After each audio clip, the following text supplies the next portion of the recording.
Bago po ang sunog sa Tondo, Maynila, may naunang sumiklab na sunog sa kalapit na Binondo. Sa Maynila pa rin po yan. Ang masaklap, ang mga nasunugan sa Binondo, nasunugan na rin ito lamang undas. Ang mainit na balita hatid ni Haji Rieta.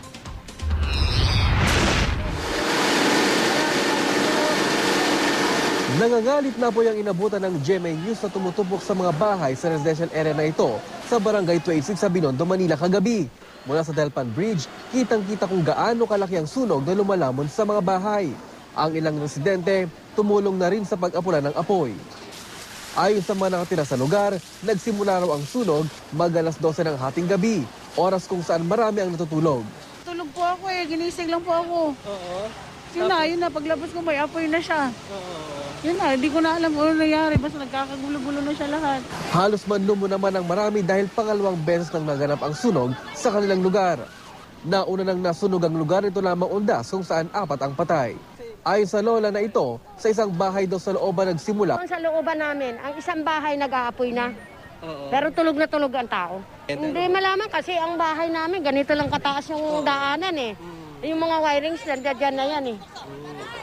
Nag-ano na yung wirings eh. Yung mga residente nandito ngayon sa gilid ng ilog ay mga nauna nang nasunugan dito lamang undas. At ngayon nga, muli na naman nasunog ang kanilang mga bahay. At temporary, dito sila muna nananatili.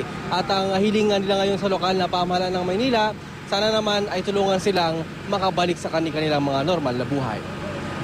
Ang ilan nga gaya ni Mang Benjamin Hanunites, may plywood na gagamitin sana para kumpunihin ang dati nang nasunog na bahay. Papagawa rin po ito, bigay rin po ni Vice Mayor Isko Moreno. Nasunog naman na yung marami. Nasunog na naman po, lalo kami dumami rito. Napilaya naman ang kaliwang paan ng babaeng ito matapos tumalon mula sa ika-4 na palapag ng nasusunog na bahay. Para lang maligtas kami.